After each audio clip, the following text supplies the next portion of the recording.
Dando a sequência, convidamos para coordenar e moderar esta atividade João Carlos Figueiredo, presidente da ABIPEM e também da diretoria da APPREM.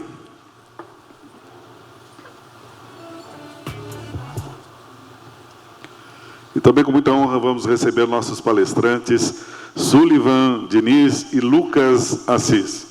Queremos também, em nome deles, agradecer o apoio, o patrocínio da Empire Capital, sempre trazendo o seu apoio, o seu patrocínio aos grandes eventos da Previdência também no nosso país.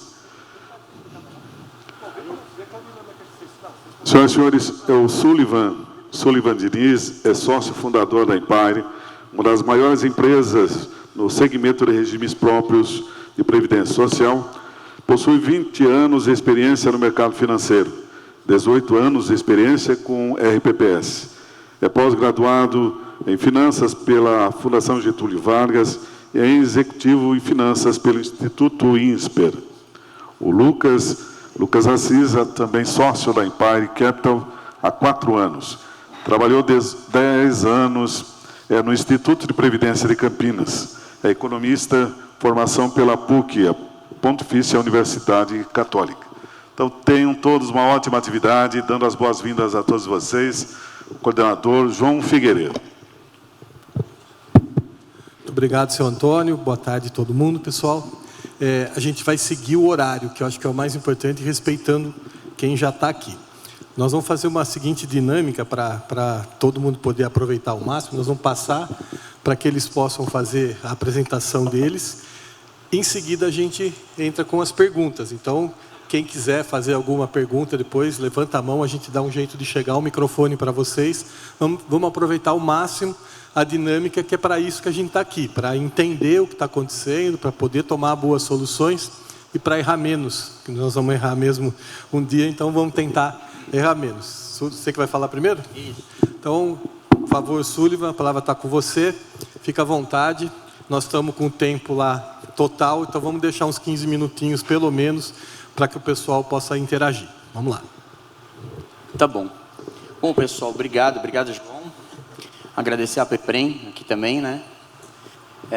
Eu não consigo ficar sentado, pessoal, então nós vamos fazer uma apresentação um pouquinho mais dinâmica. Bom, para quem não me conhece, eu sou o Sullivan, fundei a Empire Capital há mais ou menos 6 anos, né?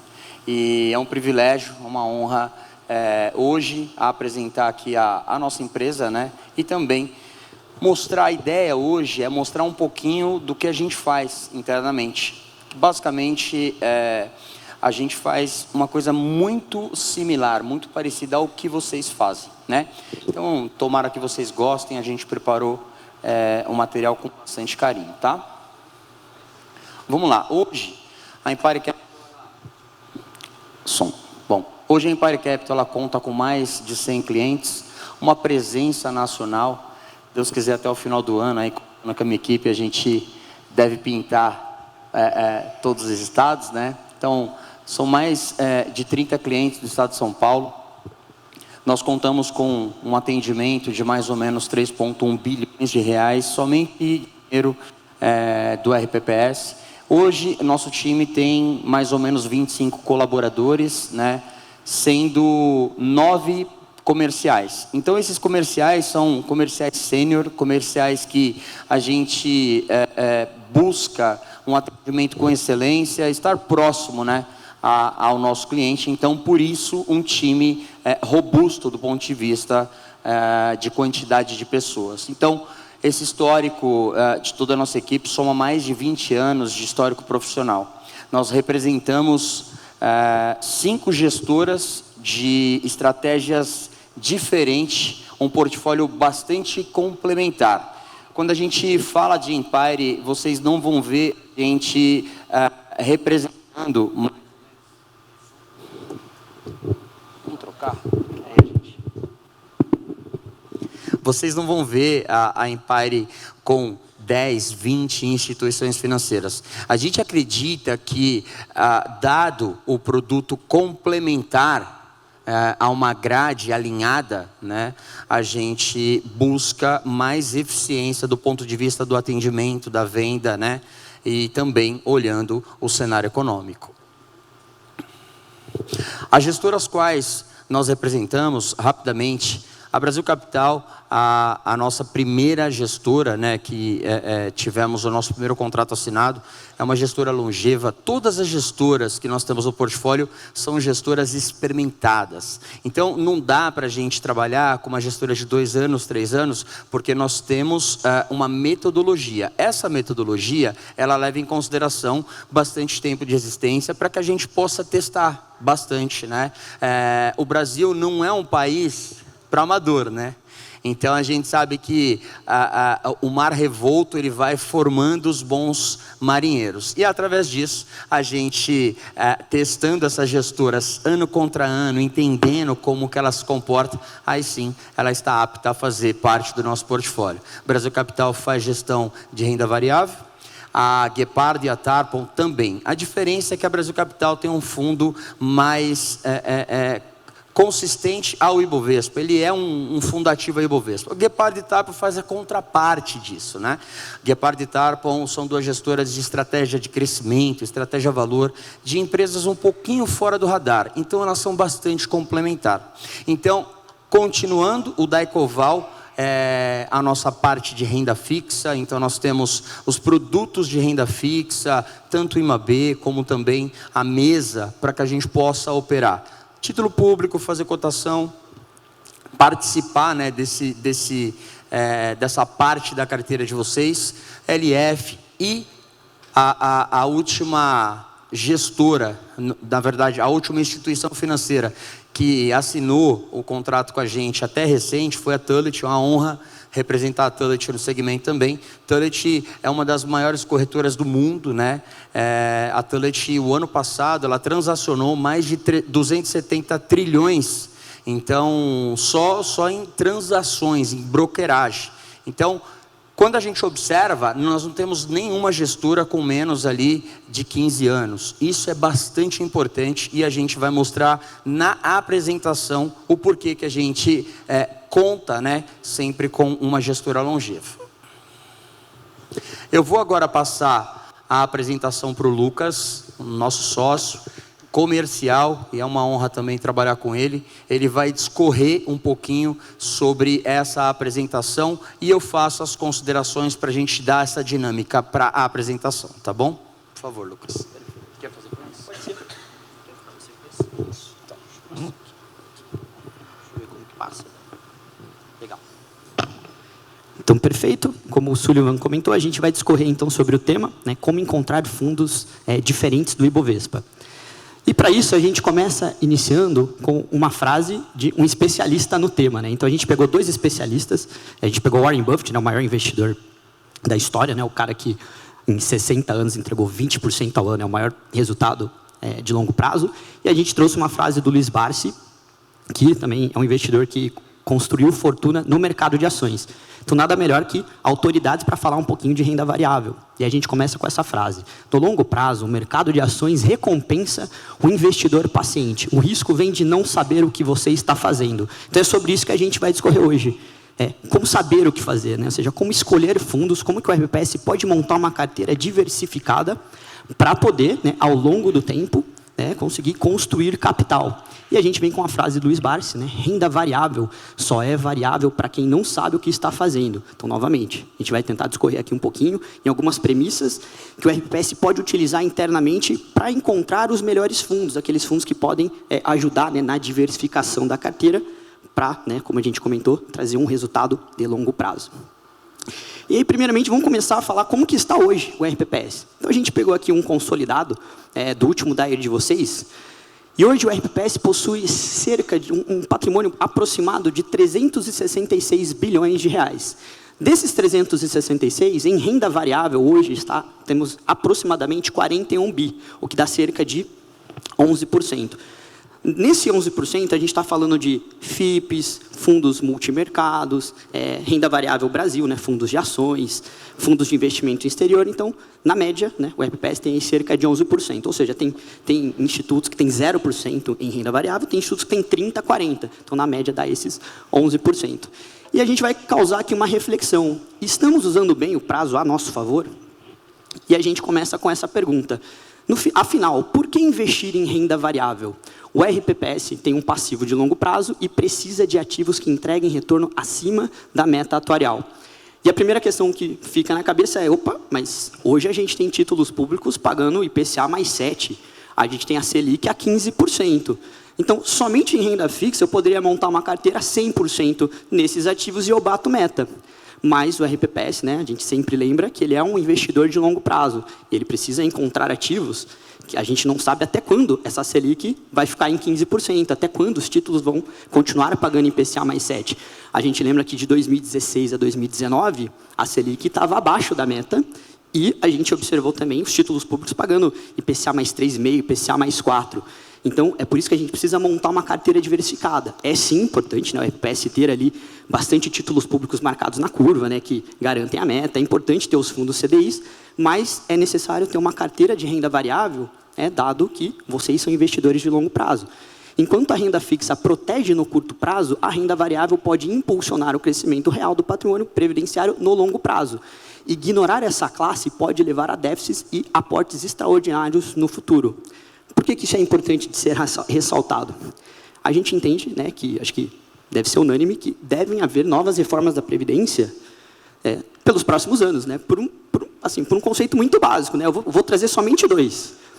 Vamos falar da última reforma. Ela foi feita em 2019, a promessa era de uma economia de 800 bi. Só na pandemia, o governo teve uns déficits acima de 1 trilhão. Então, aquela reforma de 2019, muito provavelmente, só por conta dela já será necessária uma próxima. E a gente tem um segundo fator, né, quando a gente observa o início das primeiras reformas, né, as primeiras previdências, né, dado que a primeira previdência foi feita na Alemanha, né, no ano de 1889, naquela época, qual que era a ideia? As pessoas viviam menos e, ao mesmo tempo, tinham-se mais filhos. A gente tinha mais pessoas ativas para cada servidor inativo. Hoje a gente está observando uma nova realidade. As pessoas estão tendo menos filhos e as pessoas estão vivendo mais. Então, por natureza, por óbvio, a gente deve estar vendo novas reformas da Previdência. E, por isso, a importância da renda variável. Porque, no final, o que é a renda variável para o RPPS? É você permitir que uma parte da sua carteira tenha uma certa volatilidade. Por isso que a gente falou da importância dos títulos públicos, né, dos fundos CDIs, para diminuir essa volatilidade da carteira, mas que permita que uma outra porcentagem busque no longo prazo um resultado acima da renda fixa. E é sobre isso que a gente vai falar aqui hoje. Como encontrar esses fundos, né? Como montar uma carteira diversificada que consiga, ao longo dos anos, entregar mais do que a IPCA mais 7, entregar mais que a Selic, e assim a gente poder, né, fazer os pagamentos das futuras aposentadorias das pessoas que a gente cuida, né, os servidores, até mesmo vocês, né, que devem se aposentar e vão precisar que esses recursos estejam maiores. E aqui a gente começa a falar do Ibovespa. Então, vamos falar, né, sobre esse índice. Vamos falar da concentração dele. Hoje, na nossa Bolsa Brasileira, a gente tem cerca de 429 empresas. Dentro dessas 429, cerca de 80 compõem o índice Bovespa. Então, o que é o índice Bovespa? São as 80 empresas mais líquidas da nossa Bolsa. Só que a gente tem um indexador muito concentrado. Hoje, somente os bancos e as commodities, né, se a gente pegar Petrobras, Vale e os bancos, só eles são cerca de 40%. Então, a gente acaba tendo um índice muito concentrado. E a gente, né, observa, a gente faz até uma contraparte contra o S&P, né, que a gente é uma referência nos Estados Unidos. O S&P são 500 empresas e é um índice muito mais diversificado. A gente tem ali, o índice reflete tecnologia, consumo global, comunicação, crescimento interno, financeiro, industrial. Então, isso, por natureza, traz uma maior diversificação para quem investe, né, nesse ETF, nesse índice. Só que, no Brasil, a gente tem um problema ainda maior, que é a Selic média do Brasil, nos últimos 20 anos, ficou acima de 10%. E quando a gente olha a taxa de juros americana nos últimos 20 anos, ficou em cerca de 2%. Embora hoje, né, a gente está com uma Selic em 15%, os juros americanos em cerca de 4,5%. Se a gente pega a média, né, nos últimos 20 anos, a Selic ficou acima de 10% e os juros americanos acima de 2%. E onde está o problema nisso? Pensando em renda variável.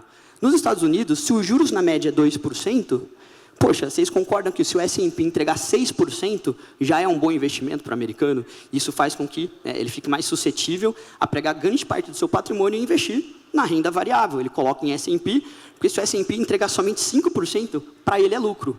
Embora nos últimos 20 anos o S&P tenha entregado cerca de 10%. Já no Brasil, com a Selic a 10%, hoje a 15%, a gente vê um cenário em que as pessoas não estão... as pessoas pensam, por que eu vou para a Bolsa para ter toda essa volatilidade, se eu tenho aí uma Selic pagando 15, e na média, como eu comentei, acima de 10. E aí que a gente começa a falar da carteira diversificada, como o RPPS pode encontrar os melhores gestores para fazer uma boa gestão, ter ali uma carteira de investimentos no exterior, encontrar os melhores fundos de BDR, investimentos nos Estados Unidos, os melhores fundos de dividendos, os melhores fundos de small caps, e fazer uma carteira diversificada para conseguir entregar acima disso. E aí a gente faz uma pergunta, por que diversificar a carteira do RPPS além do Ibovespa? E a gente traz alguns dados. Nos últimos 5, 10 e 20 anos, o índice Ibovespa ele perdeu para a Selic e para a meta atuarial. Olha que interessante, nos últimos 5 anos, a meta que a gente colocou ali, IPCA mais 5, ficou em torno de 75%, e a Bolsa entregou 45%. Em 10 anos, a meta 175, o Ibovespa 161. E nos últimos 20 anos, a meta 681% acumulada contra 452%. Então, está claro que ter somente o Ibovespa pode ser um risco para a carteira. A gente não está dizendo que não é importante ter fundos Ibovespa, que não é para ter fundos que se parecem com a Bolsa. Mas dentro de uma carteira diversificada, eu preciso ter um pouco de todos. E aqui a gente vai discorrer sobre como fazer, dentro dessa diversificação, como que eu encontro os melhores players. E a gente vai discorrer, que é uma das formas que a gente utilizou na Empire, quais foram as perguntas, as premissas que nós utilizamos para encontrar esses fundos que trazem essa diversificação. E aí aqui a gente vem para essa pergunta. Como encontrar, então, fundos com estratégias diferenciadas? Então, a primeira coisa que o RPPS precisa fazer é olhar, avaliar o estilo de gestão. O gestor ele é estratégia valor, o gestor é estratégia crescimento, dividendos, small caps, fundos quantis, e aqui a gente começa a montar essa carteira. Então, vamos supor, o RPPS, com o comitê, ele define primeiramente a sua estratégia. Olha, nós como comitês definimos que queremos ter 80% da carteira em fundos CDI e títulos públicos marcados na curva. E a gente quer ter 20% em renda variável. Pronto, definimos isso. Vamos agora observar como que a gente vai utilizar esses 20%. Então, a gente vai colocar 2% na estratégia de FIP, a gente vai colocar 8% em investimento exterior e a gente vai ter 10% em Bolsa Brasil. Legal. Como que a gente vai trabalhar, então, esses 10% na Bolsa Brasil? A gente, como comitê, define que queremos uma estratégia. Eu quero 2% na estratégia valor, que a gente vai falar um pouquinho, particularmente a gente gosta muito dessa estratégia. A gente quer um pouquinho de fundos crescimento, 2% em fundos dividendos, 2% em fundos small mid caps. Então, olha que interessante. Nós definimos que queremos um fundo small mid caps. Então, a gente vai mostrar aqui algumas premissas. Como que eu encontro o melhor player? Então, existem vários fundos small mid caps.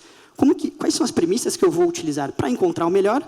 Mas, dado que um fundo small mid caps, geralmente ele traz uma maior volatilidade, e por que isso acontece? Porque os fundos small mid caps, geralmente são de empresas que têm um maior potencial de ganho. Se ela tem um maior potencial de ganho, ela também incorre em maior risco. Então, é uma classe que pode sim trazer altos retornos, mas como que eu consigo equilibrar isso? Aí eu trago um fundo de dividendos, porque os fundos de dividendos tendem a ter a menor correlação, a maior volatilidade entre os fundos de renda variável. Por que isso acontece?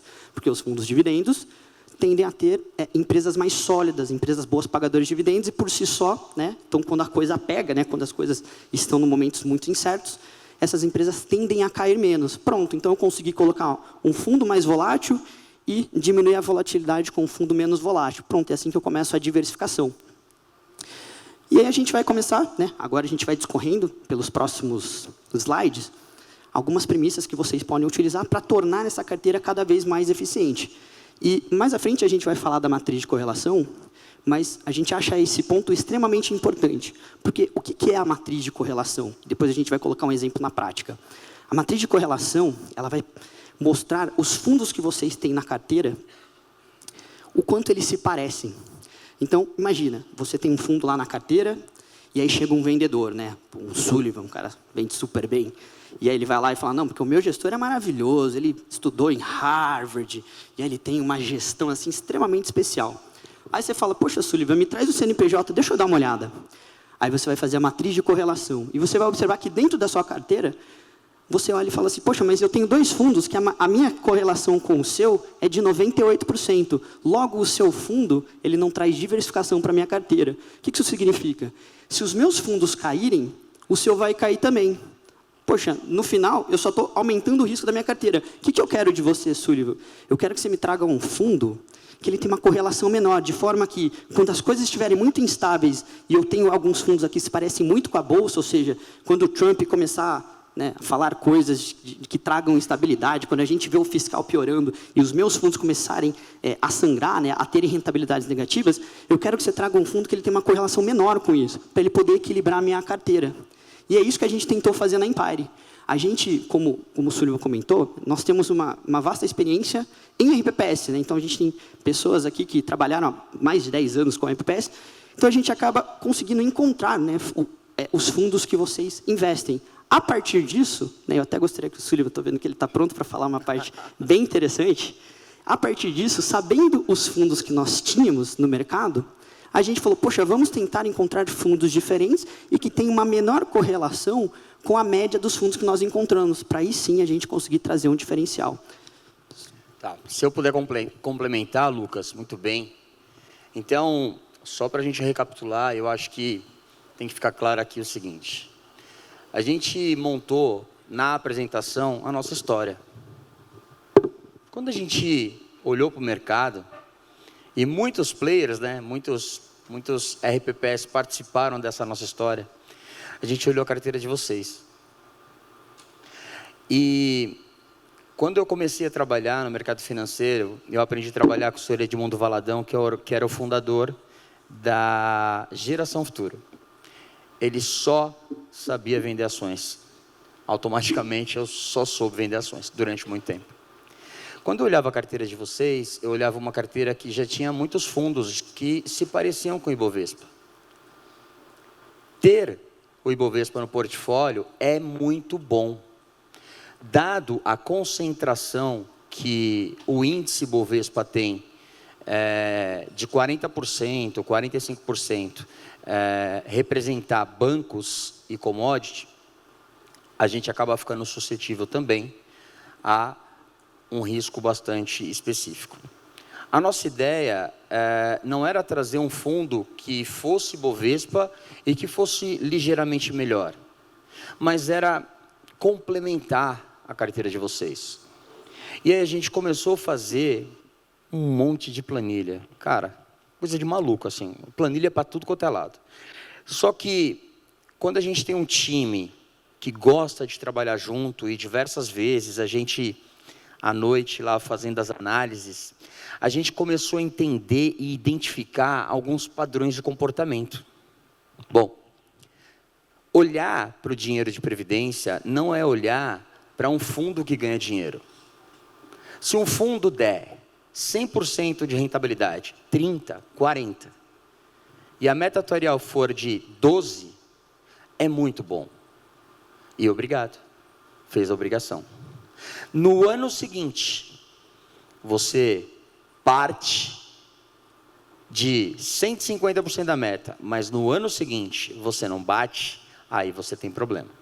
Então, no final do dia, a gente entendeu, montando a nossa empresa, que não é sobre ganhar dinheiro, é sobre equilíbrio. É sobre você conseguir, dado o ajuste de risco e retorno, alcançar ou superar a meta atuarial. Quando você olha o portfólio de renda variável das carteiras do RPPS, nós temos diversos fundos. Tem muitos que estão pulverizados, tem muitos que estão diversificados, são coisas completamente diferentes. E a gente, dado o conhecimento que a gente adquiriu ao longo desses anos, a gente, de alguma forma, se incomodava a passar um pouco desse conhecimento, mas de uma forma muito sutil. Primeiro, Não se senta num comitê de investimento para apresentar um produto criticando a carteira. Isso é uma regra para nós. Ali tem história de uma consultoria que deu ok, do ponto de vista legal foi validado, a estratégia foi discutida, não foi feito somente uma reunião, foram várias. Como é que eu sento lá e falo o seguinte, sua carteira, ela não é boa. Como? Bom, a partir do momento que você observa a carteira e você diz o seguinte, olha, a história da Empire Capital, ela aconteceu da seguinte forma. Aí você coloca um slide. O Ibovespa está aqui. Eu tenho aqui uma Brasil Capital. Mas se eu trouxer mais 2 gestores que eles se comportam parecido, você compra? Não, não compro. Muito bem. Agora, se eu te mostro que quando a Brasil Capital sofre, né? Então, atividade econômica, ruídos, porque a gente vive um momento de muitos ruídos. Um país muito polarizado, isso é muito triste, não constrói. Mas no final do dia, esses ruídos trazem muita volatilidade. E aí, mostro aqui para o RPPS, dizendo o seguinte, existem fundos que se comportam com uma correlação um pouco menor, que eles se parecem menos. Como que ele faz isso? Como que ele constrói isso? E aí sim, você traz o interesse do comitê para a tua história. E como você monta a sua história em 6 anos, você tem resultados muito interessantes, um portfólio bastante equilibrado, né? Então, quando você olha a carteira da Empire Capital, você entende que existe uma oportunidade de diversificação nos produtos da Empire. O nosso sonho é que o RPPS tenha diversos fundos, mas se ele tiver 1 ou 2, está ótimo, já conhece o nosso trabalho. Então, o mercado financeiro, às vezes, ele tropeça em mostrar sofisticação. Mas, no final do dia, a nossa luta nós fazemos mais ou menos 30 reuniões presenciais por mês, com um time robusto, e mais ou menos 60 interações por mês. O nosso trabalho é desmistificar e dizer o seguinte, não é tão difícil. Não é tão sofisticado. Você não precisa ter uma pós-graduação em Chicago para que você possa encontrar os produtos. Você não precisa ter uma ferramenta que custa em dólar para que você possa... Não precisa. Hoje existem ferramentas que são gratuitas, mas que uma boa cabeça alinhada, uma planilha bem feita, você consegue entender quem está vendendo e quem de fato tem um produto que na sua carteira faria muito sentido. Eu gosto de fazer sempre essa pausa, eu e o Lucas a gente dá palestra no Brasil inteiro, né? Então a gente sempre joga esse jogo junto. E a partir daqui o Lucas ele vai colocar sobre a mesa o que a gente fez para achar esses fundos. Tá bom, Sullivan, eu recebo aqui mais ou menos 15 instituições financeiras por mês. Pô, tem nego bom? Com certeza. Ninguém falou que o Ibovespa é ruim, ninguém falou que estar em CDI é ruim. A gente está dizendo aqui o seguinte, como de fato eu diversifico o meu portfólio?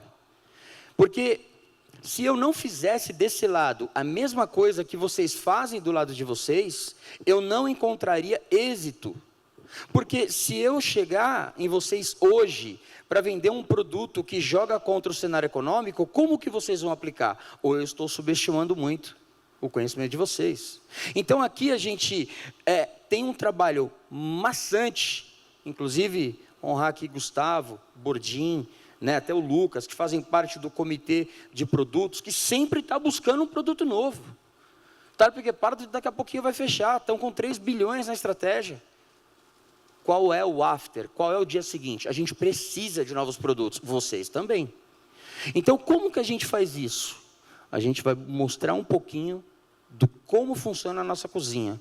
E é muito prazeroso passar isso para vocês. E no final, vai culminar com uma explosão da cabeça dizendo o seguinte, a diversificação não é sobre pulverizar, não é sobre ter 10 fundos, mas 5 bem testados é importante. Vou passar a palavra para o Lucas e eu volto fazendo sempre esse update com vocês, tá bom?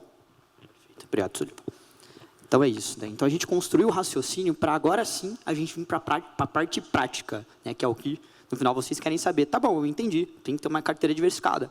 Mas quais são as premissas, né? E a gente vai, como o Sullivan comentou, a gente vai mostrar um pouquinho do que a gente pergunta, o que para a gente é importante e que, de repente, vocês podem utilizar internamente para poder fazer a seleção de fundos de vocês. Então, a parte, na nossa visão, a pergunta mais importante que a gente faz para um gestor, para saber se esse gestor ele tem que participar do nosso portfólio ou não, a pergunta mais importante é: quanto do seu capital está dentro do fundo? Essa, para nós, é a pergunta mais importante. A gente chama isso de alinhamento de interesses. Por que essa pergunta funciona tanto?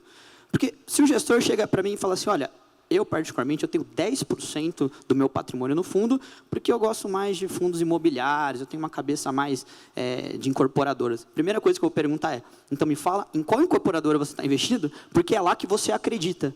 Então, eu quero um gestor que ele tenha esse alinhamento, gestor que tenha uma participação do seu capital bem forte no fundo, porque eu sei que esse cara vai trabalhar de sábados, domingos, todos os dias, para fazer um bom trabalho.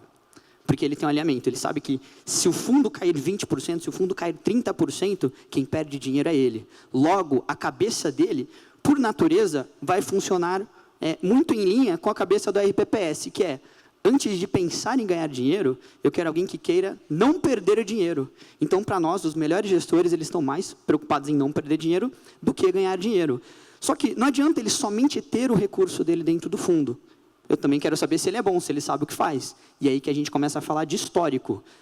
Eu quero histórico. Então, sempre que alguém for falar com vocês, vem um vendedor mostrar o fundo, fala, primeiramente, eu quero saber o seu fundo, quando ele foi iniciado, quanto que ele entregou acima da Bolsa, quanto que ele entregou acima da Selic, quanto que ele entregou acima da minha meta.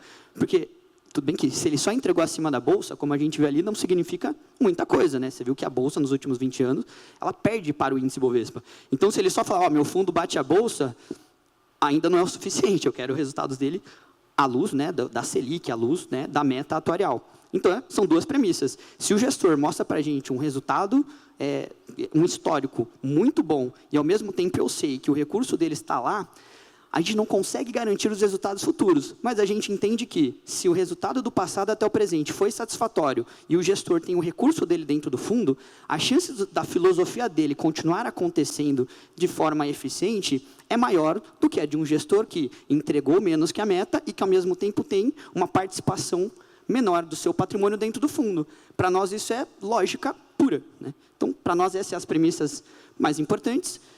E a gente sempre vai prezar também pelas estratégias dos fundos. Então, particularmente, nós gostamos da estratégia bottom-up. A gente odeia essas palavras em inglês, a gente odeia esses termos, mas então eu vou explicar aqui, mas é porque são estratégias muito conhecidas no mercado, que é o fundo bottom-up e o fundo top-down. O que é o fundo top-down? Top-down, no final das contas, é um gestor que olha mais para o macro do que para a empresa. E a bottom-up não, ao contrário. O gestor primeiro olha a empresa, depois ele olha o cenário. Por que particularmente, a gente prefere a estratégia, né, do gestor que olha primeiro para a empresa? Porque quando o gestor ele olha primeiro pelo macro, eu vou dar um exemplo aqui na prática, eu acho que todo mundo tem uma lembrança muito clara do ano passado. A gente pode usar vários exemplos. Mas lembra de como que seria a Selic o ano passado? O ano passado a gente tinha uma Selic em 12%, e todo mundo falava, Selic 9%, Selic 8%, 7,5%. Aí tinha gestor que falava assim, não, a gente é mais conservador, a gente acha que vai ser 9,5%. O 9,5% do conservador hoje está em 15%. Então, gestores que têm a cabeça um pouco mais top-down, a gente não está falando que está errado, tá? Poxa, cada estratégia tem gestores maravilhosos que conseguiram montar resultados olhando de maneira macro.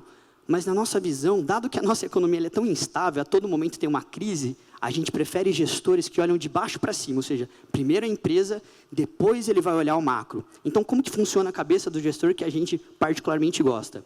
A gente quer um gestor que ele quer comprar empresa barata. Por isso que a gente falou que a gente gosta tanto da estratégia valor. O que é a estratégia valor? O gestor está preocupado no valor intrínseco da empresa. Então, ele faz uma conta, né, que a gente chama isso de valuation, que é precificar quanto que vale uma empresa. Então, um exemplo bem rápido. Eu faço a conta de uma empresa, a gente acha que essa empresa vale 5 vezes o lucro dela, essa empresa, na minha visão, vai dar 1 bilhão ao ano, 1 bilhão ao ano vezes 5 anos, essa empresa deveria valer 5 bilhões. E aí eu faço uma conta lá no mercado, o mercado está falando que essa empresa vale 2. Para mim é compra, por quê? Eu vou pagar 2 bilhões em algo que vale 5. Só que eu quero gestores que tenham premissas conservadoras. conservadoras, de maneira que o gestor fala o seguinte, olha, se os juros continuar do jeito que estava do ano passado e ficar em 12, essa empresa na nossa conta vale 5. Se os juros cair, maravilhoso. Se os juros vir para 9, a atividade econômica melhora, beleza, então essa empresa não vale 5, ela vale 7 bi. Mas se as coisas piorarem, e se a Selic for para 13, 14, 15, e essa empresa, na verdade, não vale 5, ela vale 3,5, está tudo bem, porque eu paguei 3. Então, a gente chama isso de margem de segurança. E, geralmente, né, na nossa análise, os gestores que trabalham com maiores margens de segurança é o gestor que tem um alinhamento de interesse, é o gestor que tem o recurso dele lá. Por quê? Porque o recurso do gestor, se o gestor tem o dinheiro dentro do fundo, como a gente comentou, ele está mais preocupado em não perder dinheiro do que ganhar dinheiro. Então, a gente acha essa estratégia mais alinhada ao passivo do RPPS. Então, se a gente pudesse dar uma premissa interessante para vocês perguntarem para os gestores, gestor, adorei a palestra, achei muito bom, mas posso fazer uma pergunta? Quanto do seu recurso está dentro do fundo? A gente acha essa pergunta uma premissa muito importante na avaliação. E aí, eu vou passar aqui o slide. Opa. Aqui. Perfeito. E aí eu vou dar um exemplo aqui na prática de um fundo que nós trouxemos. Em especial foi o Guepardo, né, que é uma gestora, como o Suleiman comentou. E eles nos falaram uma coisa que a gente achou muito interessante. Poxa, essa é a cabeça de gestor que a gente quer trabalhar. Então, a gente olhou o histórico da Guepardo, 24 anos de história, ele entregou 21% ao ano, basicamente ele entregou nos últimos 24 anos, IPCA mais 15%, né, ou seja, conseguiu bater meta com bastante consistência. A gente falou assim, bom, os seus números são muito interessantes, mas eu quero saber a filosofia. E a gente tinha visto na época, isso foi lá em 2020, né, quando a gente estava começando os trabalhos com eles, e a gente viu uma concentração muito grande no Itaú. Falei, por que vocês investem no Banco Itaú? Por que não Bradesco, Santander? A gente via que estava aquela euforia das fintechs, né? Poxa, mas tem o Banco Inter, o Banco Nubank, eu mesmo tenho o Banco Nubank, acho um banco maravilhoso, mas na premissa de vocês, por que vocês estão no Itaú e não no Nubank? E eles falaram o seguinte, olha, o Nubank parece uma empresa maravilhosa. Existem grandes possibilidades de ele se tornar um grande banco. Qual que é o problema na nossa visão? A gente ainda não sabe, ele ainda está se consolidando. Eu não posso arriscar o meu dinheiro em algo que ainda está se consolidando. Então, na cabeça da Guepardo, eles falavam assim, pode ser uma empresa que suba 60% ao ano nos próximos anos, mas como ela ainda está se consolidando, ela ainda tem mais riscos. Pode ser que ela caia 40%. Eu não posso perder 40% do meu patrimônio, porque meu dinheiro todo está lá. Então, eu prefiro Itaú, que nas nossas contas vai me dar 20%, 30% ao ano, mas a chance de eu perder dinheiro é muito menor. Se as coisas piorarem muito, eu vou perder 10%, 5%. Ou seja, é o gestor que olha, antes de ganhar dinheiro, em não perder dinheiro. Então, a gente acha essa premissa muito importante. Né? Foi um dos pontos que a gente achou tão interessante na Guepardo e que vinha muito em linha com a cabeça do RPPS. E aí, a gente também traz aqui um ponto, que é a parte do resgate. A gente vê que tem muitos RPPS que têm aquela visão, poxa, eu quero um resgate mais curto, e é natural, eu também. Quando eu invisto num fundo da pessoa física, eu quero que o gestor entregue mais que a bolsa e que ele seja D0, eu quero meu dinheiro para amanhã. Mas qual que é a consequência disso? Então, novamente, ter fundos parecidos com a bolsa é interessante, porque na hora que as coisas andarem, no dia que o investidor estrangeiro voltar para o Brasil, esses fundos vão andar melhor do que o TARP e o Guepardo que a gente tem na carteira. Porque como esses fundos geralmente têm mais empresas que estão dentro do índice, o investidor estrangeiro, quando ele entra no Brasil, ele faz o quê? Ele compra o índice. Então, esse fundo, né, provavelmente, ele vai andar acima dos nossos fundos. Só que, na nossa visão, né, quando a gente vai trazer um fundo diferente, né, que esse é o tema da nossa palestra, a gente acredita que prazos maiores tem uma maior tendência ao gestor conseguir trabalhar uma gestão mais ativa e encontrar resultados diferentes do Ibovespa. E como que a gente mostra isso em números? Né? A gente trouxe um exemplo na prática. Imaginem dois fundos. Os dois fundos com 3 bilhões de patrimônio e que um fundo ele é D3 e um fundo é D30. E aí a gente coloca uma situação, imagina que os investidores eles peçam um resgate de 30% dos fundos. Então, mais ou menos 1 bilhão. Se o meu fundo ele é D3 e eu tenho que resgatar 1 bilhão, vocês concordam que eu tenho 3 dias para tirar 1 bilhão, eu vou ter que tirar 333 milhões, né, da Bolsa para poder honrar esse pagamento, esse resgate. Aonde que esse gestor ele vai estar alocado? Se ele precisa tirar 333 milhões ao dia, vocês concordam que eles vão precisar estar investidos em empresas mais líquidas. Às vezes o gestor, ele vai estar nessa empresa não porque ele realmente acredita que a empresa é barata, que a empresa vai trazer um resultado de longo prazo. Ele está lá porque ele precisa ter um pouquinho de Petro, ele precisa ter um pouquinho de Vale, ele precisa ter um pouquinho de bancos, porque se alguém pedir o resgate, opa, está aqui, eu pego lá e te entrego.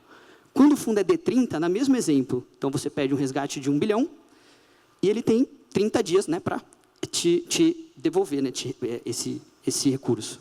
São cerca de 22 dias úteis no mês. Então, 22 dias úteis dividido por 1 bilhão, daria mais ou menos 45 milhões ao dia. Logo, esse gestor, ele pode trabalhar outras empresas, talvez menos líquidas, mas que têm um potencial maior de valorização. Então, para nós, né, um fundo, quando tem um resgate de D30, D60, D90, a gente não vê com maus olhos. A gente vê, ao contrário, a gente entende que o gestor está ali buscando o quê? Que ele tenha maleabilidade para trabalhar aquilo que ele realmente acredita. E o que a gente realmente quer como cotista? Resultados de longo prazo. Por isso que a gente gosta tanto, né, de fundos que acabam trazendo um resgate maior. Ô Lucas, se eu puder complementar. Por favor. Um gestor de valor, quando ele, de fato, é testado e entrega um padrão de comportamento diferente ou menor correlacionado ao índice Bovespa, que ele seja uma melhor opção para você diversificar e ter esse produto no portfólio, ele precisa de profundidade. Petrobras e Vale são as empresas que mais são negociadas hoje na Bolsa. Para que eu possa ter uma profundidade em Petrobras, ter uma posição relevante, para que eu possa, às vezes, ter uma cadeira no conselho e entender a empresa por dentro, eu precisaria de muito capital para que a gente pudesse ser relevante em Petrobras. E está tudo bem ter Petrobras. Quando você tem um fundo que parece com o Ibovespa, você tem alguns gestores, né, que são muito bons naquilo que eles fazem. A estratégia valor consiste em um menor número de empresas, entre um fundo que tem 1 bilhão, 2 bilhões de reais, ele vai ter, na média, né, entre 12, 14, 15 empresas, mas muito bem selecionadas e com uma posição relevante. Então, no universo de small caps, no universo de empresas que se parecem menos do que com o Ibovespa, você tem empresas que são muito boas, tá? Extremamente bem geridas, não quer dizer que ela é pequena, tá?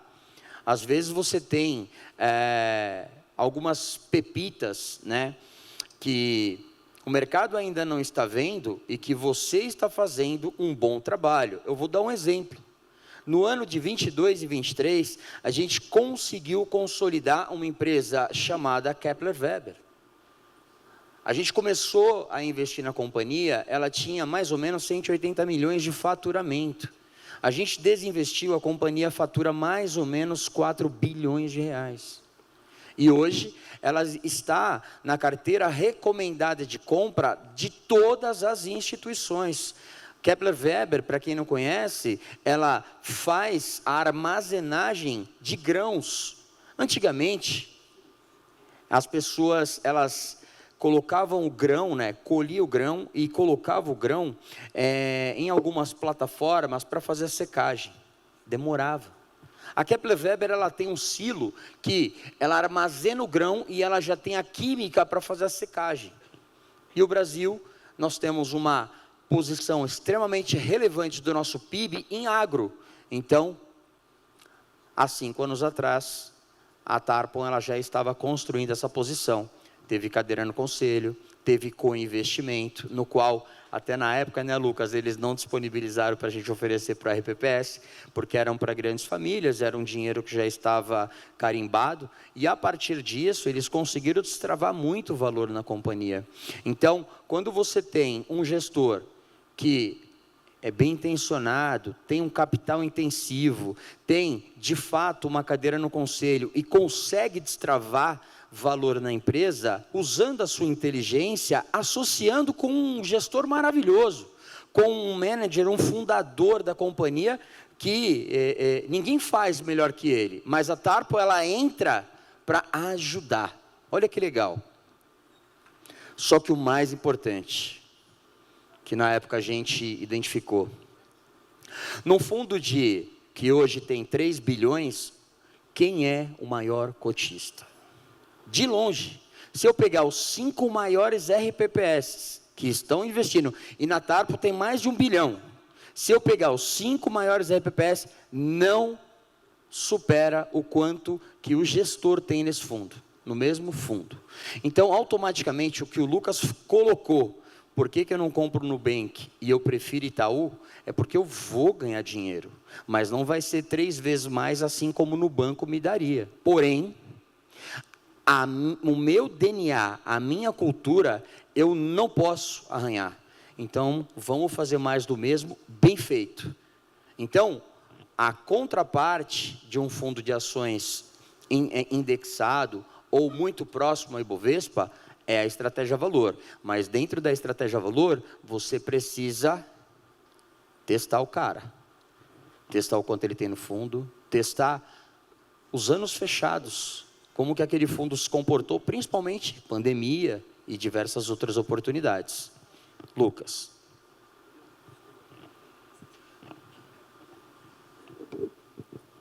Perdão, mas pela questão do tempo, a gente aproveita para consolidar tudo isso que a gente comentou, né? E falar um pouquinho do que a gente buscou. Afinal de contas, né, a gente fez todas essas contas que a gente conversou, a gente queria gestores que batiam a meta, né, que entregavam mais que a renda fixa, e foi baseado nessas premissas que a gente terminou em 2 fundos dessa estratégia valor. Então, vou falar aqui bem rapidamente dos resultados, né? Então, esse é um fundo que a gente encontrou lá, né, com toda a matemática, toda essa parte que a gente comentou, de observar todos os fundos enquadrados, o que ainda não tinha, como a gente encontra fundos com uma menor correlação, e dentro deles a gente termina, né, com o fundo Guepardo. Vou falar rapidamente só de resultados, né? Então, o Guepardo, nos últimos 24 anos, né, olha que interessante, a gente tem a Bolsa, lembra que a gente comentou que a Bolsa ela perde para o CDI nos últimos 20 anos? Olha que interessante, né? A Bolsa é a linha vermelha, e a linha laranja é o CDI. Olha o CDI. Então, nesses últimos 24 anos, ele entregou 13 vezes o capital. Então, quem tivesse colocado 1 milhão no CDI há 24 anos, teria hoje 13 milhões. Quem tivesse colocado esse mesmo 1 milhão no índice Bovespa, teria hoje 9 milhões. Era aquele cuidado que a gente comentou, né? Ou seja, quem investiu somente no índice Bovespa, que é muito concentrado no Brasil, ele teve maior volatilidade e, no final, menos retorno. E o que a gente falou que a gente buscou aqui na Empire? Produtos que realmente façam uma gestão ativa. Então, nesse mesmo período, né, o fundo da Guepardo, nesses 24 anos, eles entregaram 97 vezes capital. Se a gente colocar anualizado, isso dá cerca de 22% ao ano, ou seja, meta mais 16. É sobre esses fundos que nós estamos comentando, que são os fundos que podem ajudar, né, o RPPS a pagar as futuras aposentadorias. Então, é importante ter o CDI, é importante ter os títulos públicos, mas fundos de renda variável que realmente consigam entregar um resultado acima da renda fixa podem fazer parte, né, do portfólio. E só finalizar com o fundo da Tarpon, né, que o Sullivan também comentou. É um fundo que a Tarpon, em especial, ela existe desde 2002. Ela era, primeiramente, uma casa de FIP. Né, hoje tem o maior resultado de FIP. Hoje a Tarpon tem ela entregou 43% ao ano na estratégia de FIP. E ela falou, poxa, e se a gente trazer a estratégia de FIP para dentro da Bolsa? A gente pegar a nossa expertise para observar empresas fora da Bolsa, vamos colocar isso nas empresas que estão dentro do índice. E eles trouxeram essa expertise desde 2012. Olha que interessante, nos últimos 12 anos a Bolsa também perde para o CDI.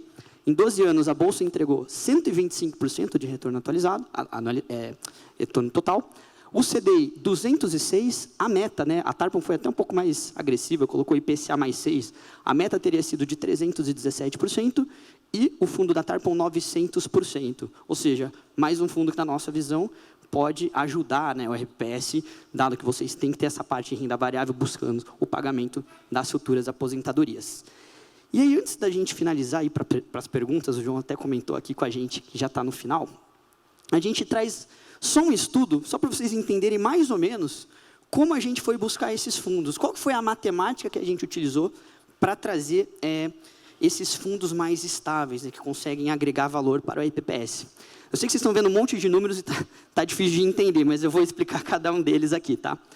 Então, aqui a gente pegou todos os fundos que são enquadrados. Tem uma ferramenta chamada Quantum Axis. Ali a gente consegue os fundos enquadrados, na resolução 4963, na estratégia de ações. Dá cerca de 290 fundos.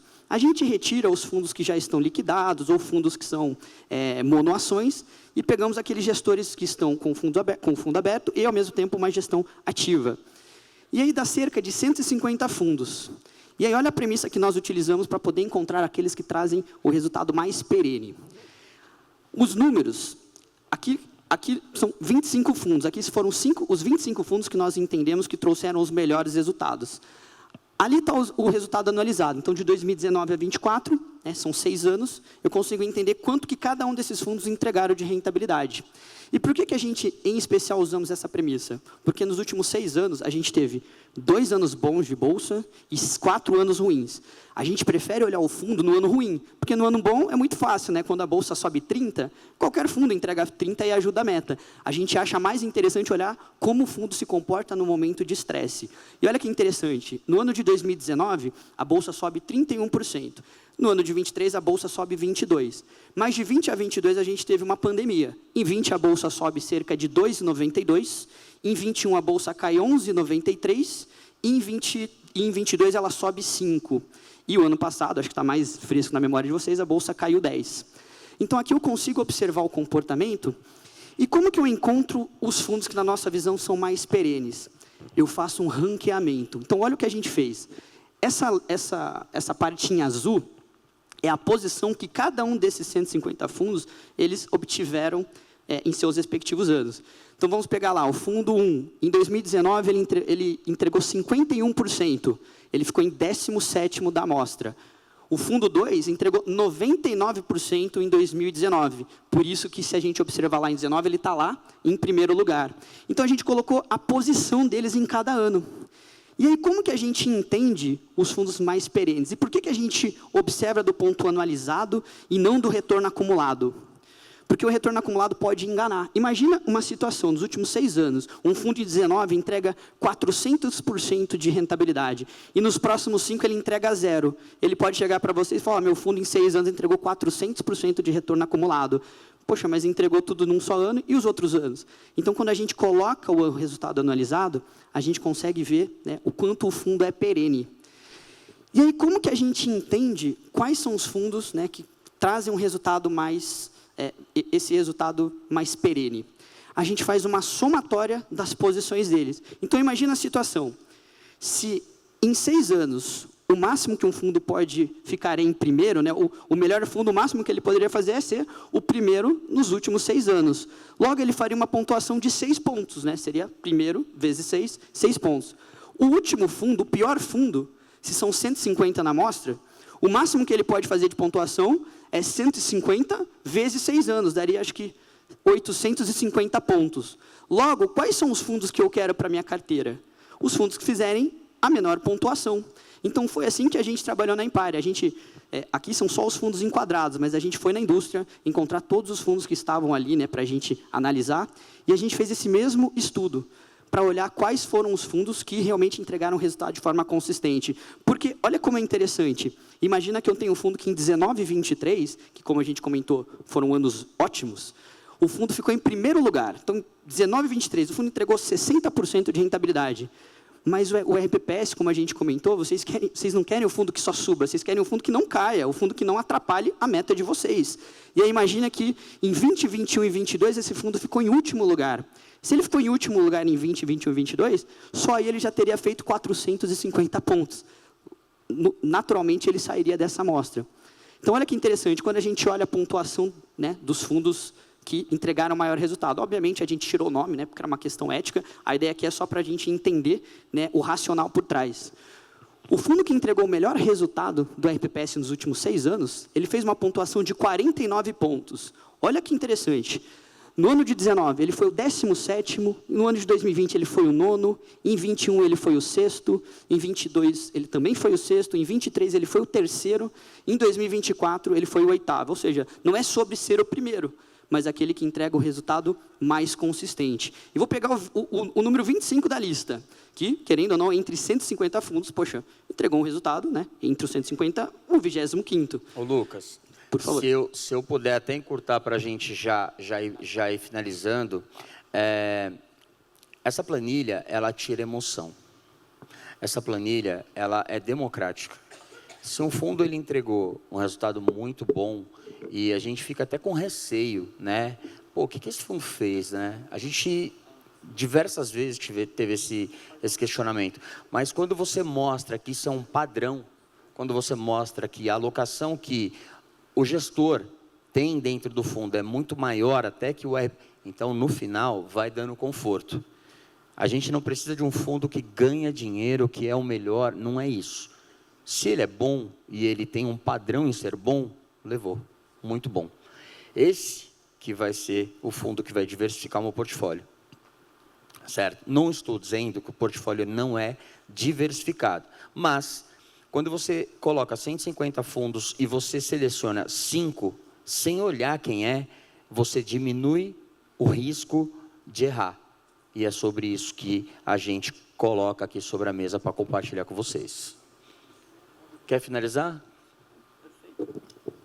Acho que é isso mesmo, e a gente acho que pode abrir até para pergunta já, né? Estamos no tempo certo ali. Show. Só para dar um resumo. Quem comprou Bovespa, fundo passivo, jogou dinheiro fora. É isso. Isso é um conceito que os números deram para a gente aqui. Então, quem pensa em comprar fundo passivo, não compra fundo com taxa cara, né? Porque o risco seu dobrou, por isso que tem ETF.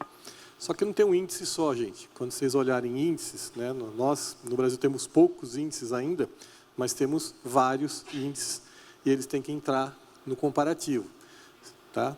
Para vocês terem um estudo um pouco mais abrangente.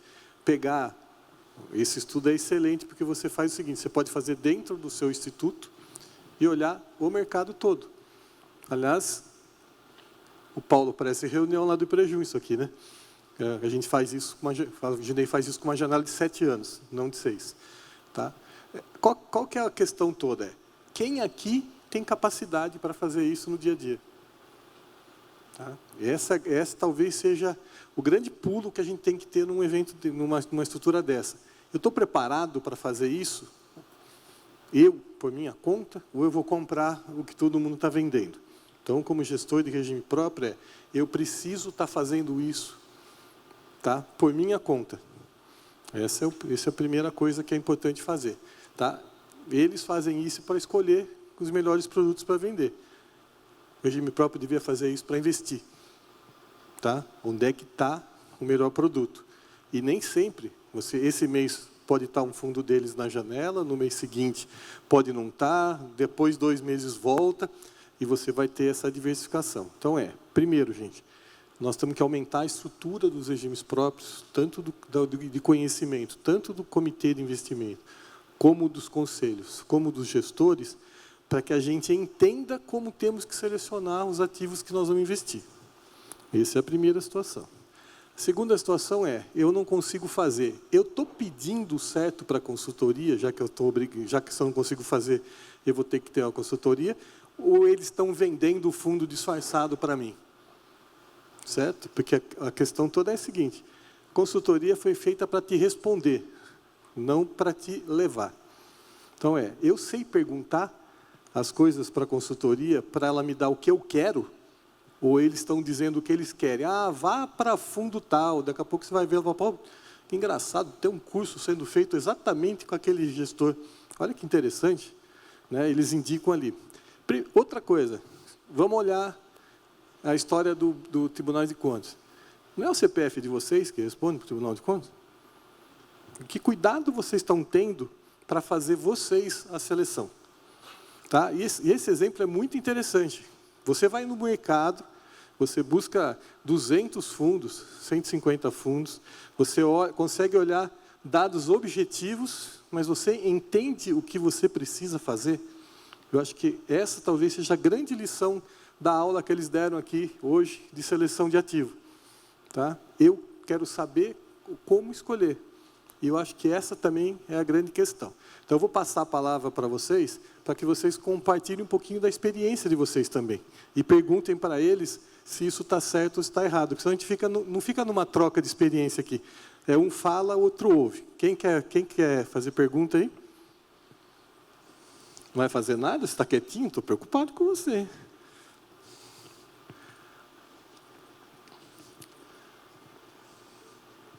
Vamos lá. Nada nessa mão.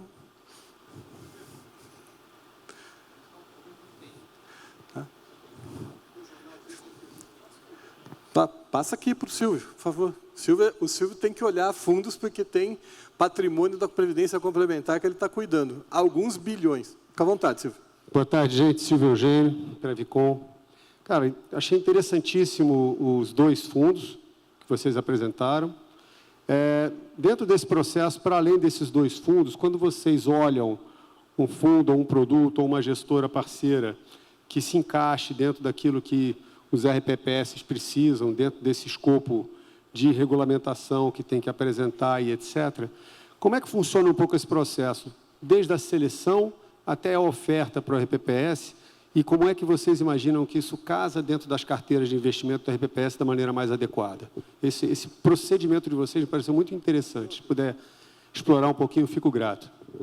Silvio, obrigado pela pergunta. Primeiro, a parte quantitativa, né, Silvio? Eu acho que a casa ela pode ser maravilhosa, grande, pode ser internacional, está tudo bem, mas precisa entregar resultado. A perfumaria, ela é importante, ela vende, mas precisa entregar resultado. A meta atuarial de vocês não é uma brincadeira. Muitos cargos indicados estão sobre a mesa. Não bater meta há 1, 2, 3 anos, prejudica. Bagunça a conta, seja do município, do estado. No final, a responsabilidade, ela é enorme. Quando a gente olha o quantitativo, Silvio, a gente testou e falou assim, achamos 5. A partir daí, como que a gente seleciona? A gente vai bater na porta e nós vamos fazer a diligência, exigida pelo Progestão. Em especial, vou abrir um parênteses aqui, eu acho que, nos meus 18 anos aqui, olhando a RPPS, eu não consigo comentar com algo melhor que tenha sido feito nos últimos anos, como Progestão, como foi bom. E a exigência do Progestão, quando você vai fazer a diligência, é absurdo. Vai lá, vai olhar, vai entender. Quer ver um exemplo? Você concorda que o modelo de negócios testado há 10 anos tem um time que toca? A partir dali, numa visita qualitativa, onde eu vou olhar o olho no olho, o gestor saiu, se aposentou, hoje ele é conselheiro. E aí teve um analista também que saiu. Não, peraí. Hoje nós somos grandes e nós contratamos uns caras aí bons para... Peraí.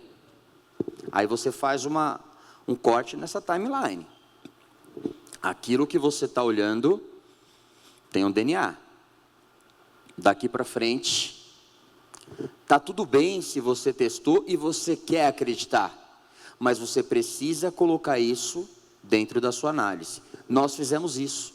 Tem 2 gestoras do Rio que a gente gosta pra caramba. O Lucas, ele encheu o saco lá do Gu, do Bordim, né? Não, esse aqui a gente precisa ver. Só que quando a gente chega lá, Silvio, na diligência, era o dinheiro de uma família.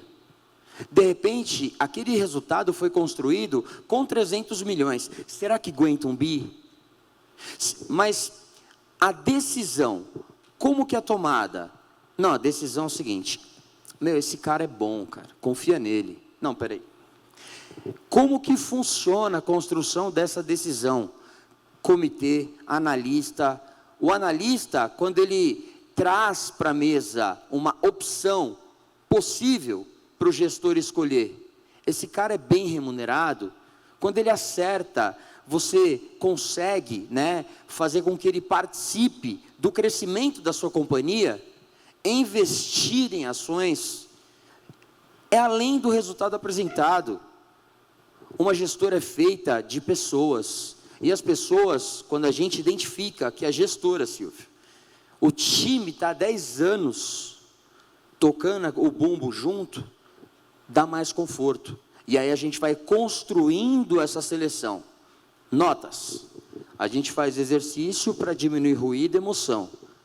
Selecionamos os 5 melhores, então a gente diminui a chance de errar. E na qualitativa, a gente define os 2 melhores. Então é assim que a gente constrói a seleção. Se isso está testado, não tenha dúvida que tem o nosso dinheiro investido. É mais ou menos assim que a gente constrói a nossa seleção. Alguém mais?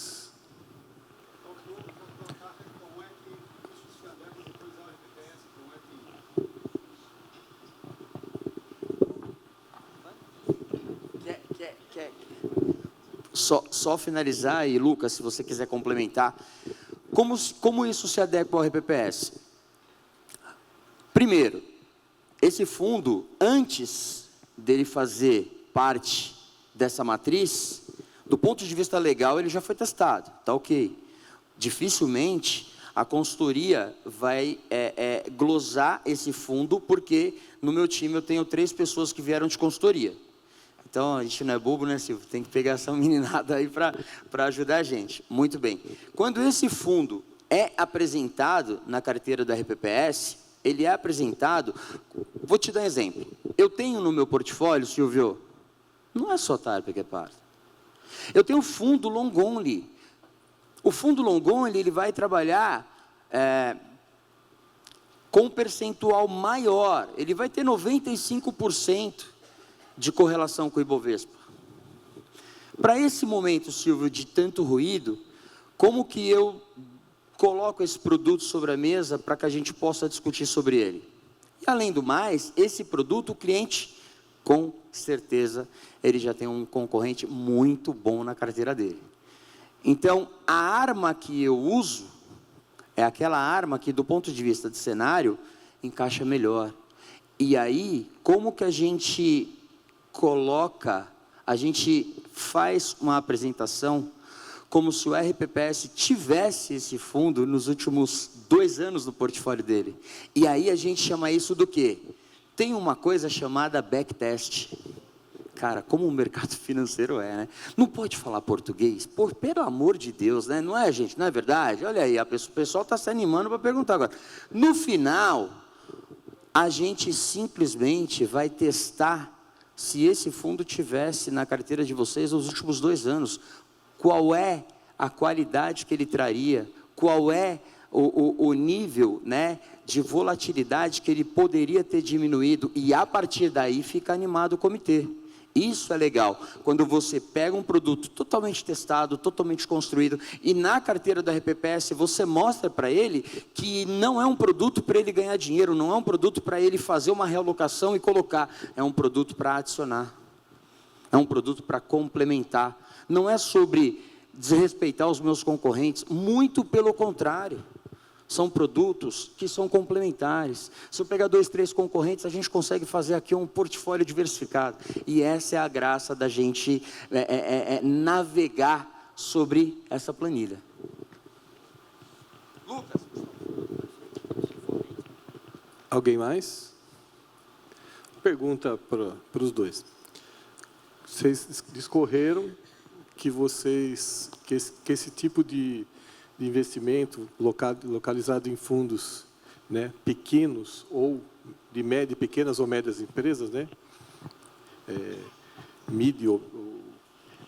eles têm uma tendência de ter uma aglutinação, um número menor de empresas dentro do fundo, concentra 12, 14. Então, num momento de crise, né, vocês conseguem apresentar isso para o investidor?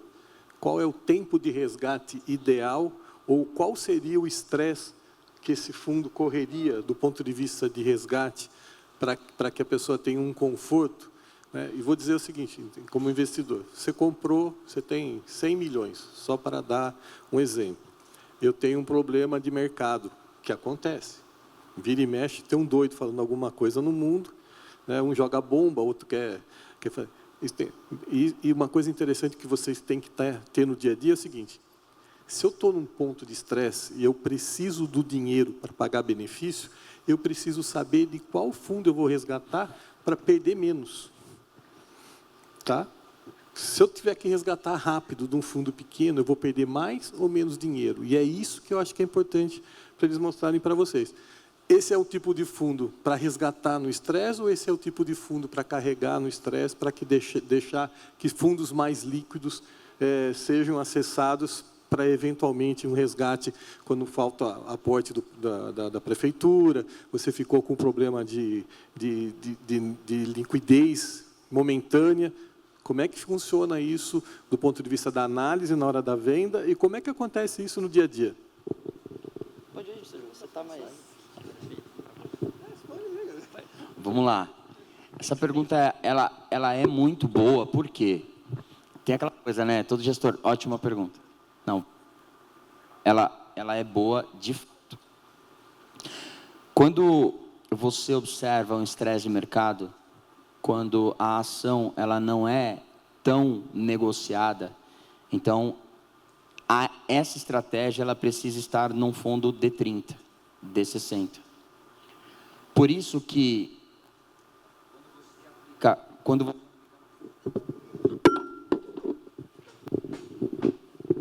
você aplica num fundo D3, ele vai sempre considerar a carteira nas maiores empresas. Um fundo D3 não é estratégia dele estar líquido. Um fundo D3 não é estratégia dele estar em empresas que são mais negociadas. É necessidade. Por quê? Porque ele precisa pagar. A CVM, ela é a xerife, ela é, na verdade, o órgão que representa vocês do ponto de vista. Vai ter que resgatar, vai ter que devolver, vai ter que cumprir. Certo? Então, quando você tem um fundo D30, você precisa sempre tomar cuidado. Do ponto de vista de gestor, tudo bem? Eu preciso fazer uma diligência, dado o pró-gestão, eu preciso que você me informe e me mostre em quanto tempo você liquida o seu fundo. Olha que pergunta legal. Às vezes, você tem medo da liquidez, mas está tudo bem, não precisa ter medo. Tudo é um ponto de vista matemático. Você precisa elucidar o seu cliente. Olha, vem para cá, vem aqui para a gestora, vem fazer a diligência, eu vou te mostrar no sistema de compliance, eu vou te mostrar no sistema que a gente tem da Bloomberg, em quanto tempo ele liquida essa posição. Então, isso é um fator preponderante quando a gente seleciona fundo também. Teve fundo que liquidava a posição em 20 dias e ele era D30. Está além daquilo que a gente necessita. Mas isso é dinâmico. Pode ser uma venda. Aquele gestor tem aquela ação, mas e quando ele troca? E aquela ação que foi representado, o lucro do ano passado, a posição do fundo hoje é a mesma? Mudou, então ele precisa fazer conta de novo. Então essa dinâmica ela é bastante importante.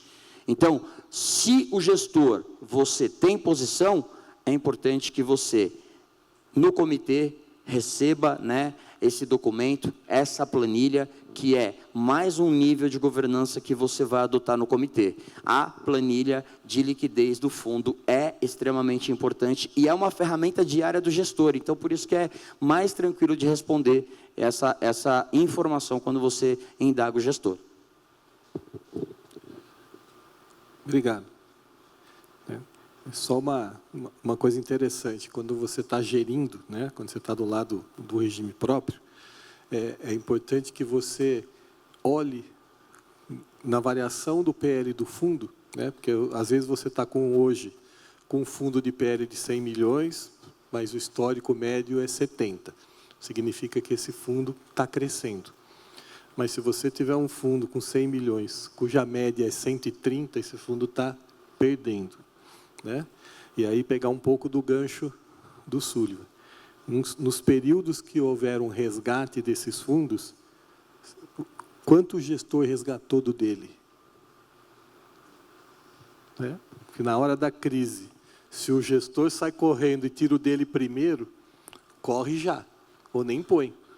Porque na hora que der incêndio, ele salva primeiro a casa dele. Se sobrar água, ele vai jogar na sua.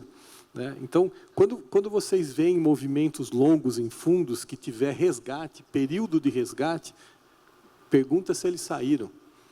Vocês saíram daqui desse fundo? Vocês deixaram? Se vocês saíram para pôr o dinheiro aonde? Tá? Isso é importante na diligência que vocês fazem para escolher o fundo. Ela é prévia.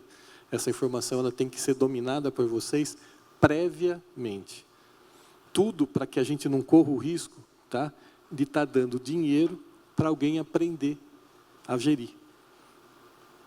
Essa é uma questão de escolha, por exemplo, não é o caso deles, mas fundos FIPs, por exemplo, você nunca dá o dinheiro para alguém que vai aprender, mesmo que ele venha de ótimas casas. Você dá o dinheiro, certo, para quem já aprendeu. Essa é uma estrutura de fundos estruturados. Né? Entre 2010 e 2013, nós tivemos um monte de problema em fundo nos regimes próprios, com gente que nunca tinha gerido um fundo estruturado na vida, fazendo 2 de uma vez só e recebendo dinheiro à vontade para fazer. Né? Aí nasceram os tais dos fundos estressados. Por exemplo, dá para dizer que foi de má fé? Não, dá para dizer que foi mal escolhido. Né? Se recebeu algum recurso por fora, não é má fé, gente, é corrupção. Né? Então, tem que olhar direito o que foi feito lá atrás para poder entender e não errar mais. Tá? Esse grande problema que foi dado nesses 3 anos, ele gerou várias alterações na resolução. Tá? A primeira resolução foi tentar verificar a liquidez do fundo imobiliário e descobriram que o cara ia comprar todo dia uma cota, só para dar liquidez todo dia na bolsa, e a fraude continuou tendo. Foram 750 milhões de reais em fraude entre uma resolução e outra. E aí entraram S1, S2, S3. Certo? Vai acabar o risco? Vai diminuir o risco. Certo? Tem gente boa fazendo bons serviços? Evidente. Hoje nós pouco ouvimos fraude em gestão de fundo de investimento. Né? Você pode ter outro tipo de ação sendo feita, mas não é que o fundo é ruim. Ruim é quem está vendendo e está dando dinheiro para dividir. Esse é o ruim da história, certo? Mas a questão anterior era, a gente até brincava lá em Jundiaí, era o seguinte: o fundo é tão ruim que pode dar certo. Né? Porque ele não foi feito para dar certo, ele foi feito para pegar dinheiro. Né? Aí pega a taxa de distribuição do fundo, 12%. Tá? Tem um fundo de florestas que foi vendido, que está em liquidação, inclusive um dos patrocinadores aqui é o liquidante. Quando você pega no custo de distribuição, você vai ver que tem vários pagamentos feitos à consultoria de regime próprio. O cara é tão cara de pau que ele deu nota fiscal, gente. Está lá. Você olha as consultorias recebendo para distribuir. Certo? Pô, que maluco é esse que, além de tudo, registra? 36 milhões foi o custo de distribuição do fundo. Certo? É só pegar e acompanhar o extrato. Então, esse tipo de situação, você raramente vai ver em fundo líquido. Tá? Em fundo líquido, o grande erro, e eu acho que ele aparece rapidamente na questão do resultado, é comprar mal, escolher errado. Certo? E quem escolhe muito mais errado do que o outro, faz mal.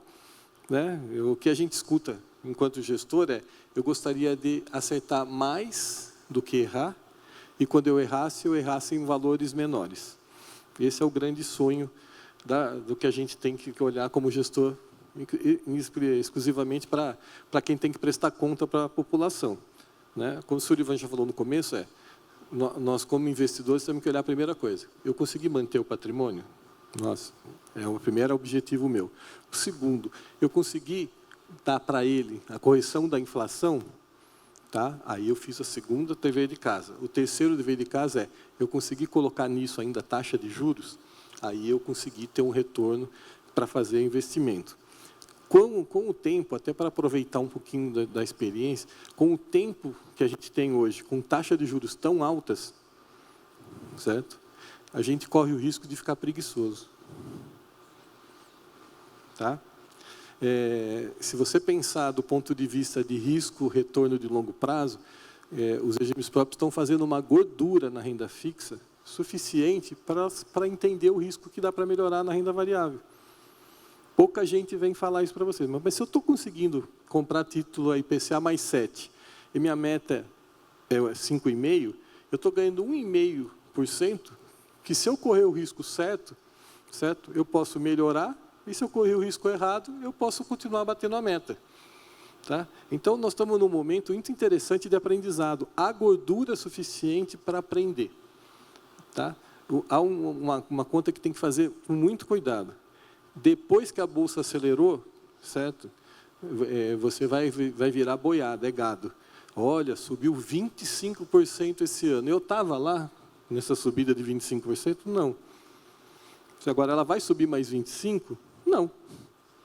Né? Então, e ter uma posição em estruturas muito bem localizadas, diversificado, ver o tal do monstro daqui da correlação, que pouca gente usa isso na estrutura, mas eu não quero ter o meu risco desse aqui junto com o desse aqui. Eu descorrelacionei meu risco. Significa que, se ele for mal, ele não vai mal, porque eu já fiz a conta para que está cada um de um lado.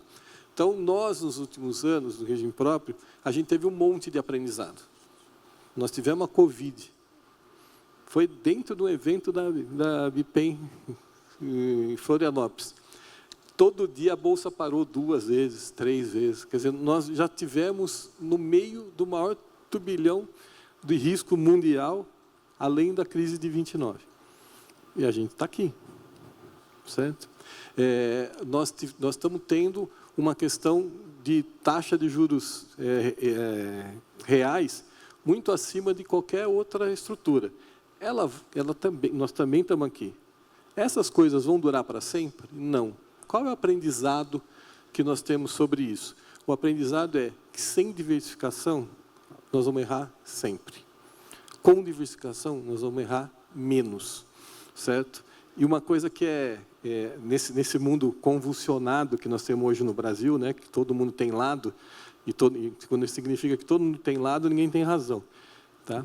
A realidade a economia real está bombando. Se vocês olharem todos os FIPs de bons gestores, eles estão dando IPCA mais 15, IPCA mais 18, IPCA mais 20. Certo? Então, a economia, aquela que vai fazer diferença lá na frente, ela está bombando. Significa que aquela curva de lucro que o Sullivan falou aqui no começo, empresas pequenas não têm lucro porque estão tendo investimento, depois, quando elas são pequenas empresas, elas começam a crescer rápido, quando elas são médias, elas crescem mais, depois, quando elas são maiores, elas crescem com menos intensidade. Os fundos que estão dando dinheiro é quem estão no meio dessa curva. Esse é o histórico dos últimos 5 anos. E talvez esse seja o grande aprendizado. Há um momento para cada tipo de fundo. Esse momento não é um momento de índice, é um momento de buscar valor. Então, eu queria passar a palavra para eles para concluir aqui. Bom, pessoal, só agradecer. É um privilégio aqui e até uma responsabilidade nossa aqui, falar um pouquinho do que a gente faz lá dentro, como a gente também tenta errar menos, né? E compartilhar isso com vocês, porque no final é uma troca. É o que a gente coloca dentro da nossa empresa. Vamos fazer aquilo que é simples, mas extremamente bem feito, e a partir dali a gente consegue derramar sobre os nossos clientes, né? Então, obrigado aí pela paciência de vocês e presença. Espero que vocês tenham gostado. Lucas. Também agradecer o tempo de vocês, obrigado por ouvir a gente. Você viu que eu permiti que o Sullivan respondesse, falei demais aqui já, deixar o Sullivan responder também. Então, muito obrigado aí pelo tempo de vocês, a gente fica aí à disposição.